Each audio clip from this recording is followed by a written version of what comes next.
Very good morning, students. How are you? I hope all of you will be fine. I am your maths teacher and today I am going to teach you maths of class 2nd. And today we start new chapter number 11, which is the fractions. And today we do exercise 11 part 1. सबसे पहले बच्चों exercise शुरू करने से पहले मैं आपको fraction के बारे में बता दूं कि what is the fraction and how we read the fraction. So first of all, see in the book. This is your maths book, maths of class 2nd. And now open chapter number 11. Now see here, this is the chapter number 11, fractions. First of all, what is the fraction?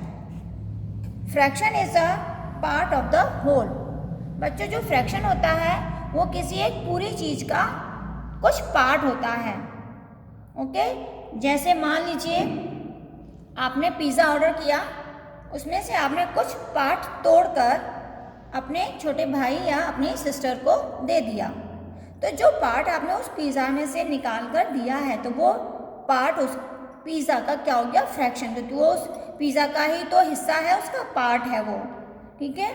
या मान लीजिए जैसे आप chocolate खाते हैं या मान लीजिए आप बिस्किट ले रहे हैं, तो आपने अगर एक ही बिस्किट में से आपको किसी को देना है तो आपने उसमें से थोड़ा सा पीस कट करके आपने किसी और अपने फ्रेंड को या अपने ब्रदर सिस्टर को दे दिया. तो जो छोटा सा पीस आपने तोड़कर उसको दिया है, तो वो पीस क्या हो गया? उस बिस्किट का फ्रैक्शन हो गया. Okay, so let's see definition of fraction. A fraction is a part of the whole. Fraction को बच्चों हम किस तरह से लिखते हैं? इस तरह से, एक नंबर ऊपर और एक नंबर नीचे और बीच में ये लाइन होती है. ओके, जैसे 2, इसको हम कैसे रीड करते हैं? 1/2. जो ये बीच में लाइन आपको दिखाई दे रही है, हम इसे अपॉन रीड करते हैं. 2/3, 4/5. इसी तरह से 2 नंबर से मिलकर फ्रैक्शन बनता है और बीच में अपॉन की लाइन आती है. अब बच्चों, ये जो नंबर हैं हमारे ऊपर और नीचे, इनके भी नाम होते हैं.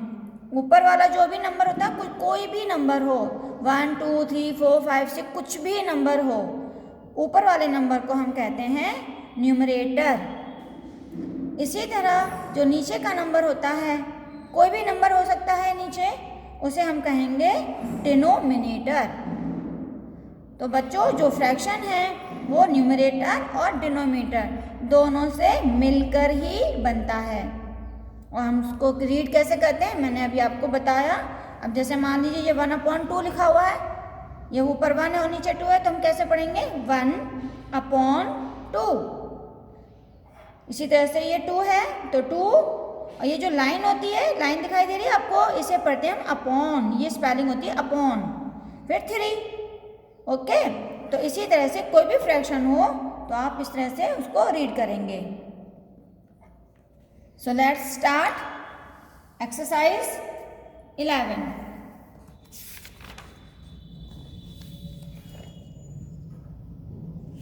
Now see in the book, page number 112.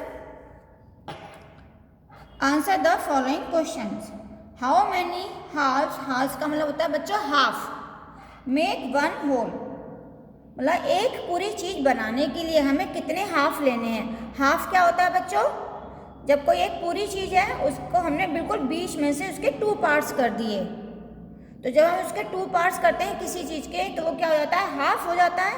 हम कहते हैं ना हाफ दे दो. जब हम किसी को हाफ चीज देते हैं तो बीच में से ही तो कट करते हैं, तो वो क्या होता है?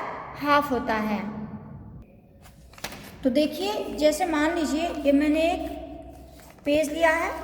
ठीक है, ये पूरा हमारा क्या है? एक कंप्लीट पेज है. अब हमें इसको हाफ करना है. तो हाफ करने के लिए हम क्या करेंगे बच्चों? बिल्कुल मिडल में से इसको इस तरह से फोल्ड करेंगे.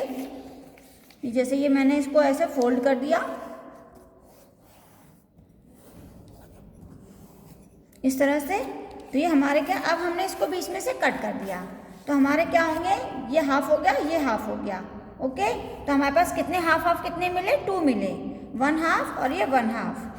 तो जब हम ये 2 1 हाफ को मिक्स कर देते हैं, मिला देते हैं, तो फिर से ये हमारा 1 पेज बन जाएगा।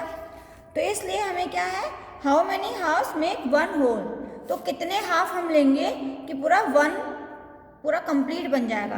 तो कितने लेंगे हम, 2। तो यहाँ पर आप आंसर लिखेंगे 2। ओके, इसी तरह से how many 1/3 part make 1 whole. 1/3 का मतलब होता है बच्चों, अब जैसे मान लीजिए ये हमारा पेज है, ओके, मान लीजिए ये हमारा पेज है, ये पूरा हमारा एक 1 पेज है। अब हमें इसके 1/3 का मतलब है इक्वल 3 पार्ट्स करने हैं, ठीक है। तो हमने क्या किया, इसके इक्वल 3 पार्ट्स कर दिए, बिल्कुल इक्वल, कोई भी न छोटा न कोई बड़ा। देखो इस तरह से, ओके, यहाँ से यहाँ तक जितना है उतना ही ये है और इसी के बराबर ये है। ये तीनों पार्ट्स क्या हैं, इक्वल हैं। अब हमने ये 3 पार्ट्स को हमने अलग अलग कर दिया, तो ये क्या हो जाएगा, 1/3, ये भी 1/3 और ये भी 1/3। अब हमने इन तीनों को फिर एक साथ रख दिया, तो एक साथ रखने से ये फिर पूरा एक कंप्लीट बन जाएगा। तो पूरा कंप्लीट बनाने के लिए 1/3 हमें कितने लेने हैं, 1 2 3, यानी कि 3 जब हम 1/3 लेंगे तो ये पूरा एक कंप्लीट पेज बनेगा। तो हम यहाँ पर लिखेंगे 3। इसी तरह से how many quarters are there in 1 whole. अब पूरे क्वार्टर्स का मतलब होता है कि किसी भी चीज़ के हमें 4 पार्ट्स करने हैं, ओके। अब जैसे मान लो ये हमारा कंप्लीट पेज है, इसके हम क्या करेंगे, 4 पार्ट्स करेंगे। तो सबसे पहले हमने इसको हाफ किया, इस तरह से बिल्कुल इसके मिडल में से,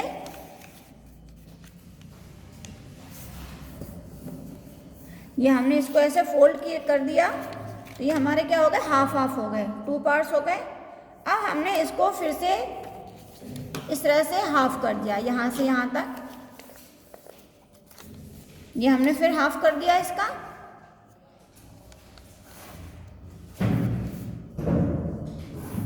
तो ये 2 पार्ट्स हो गए।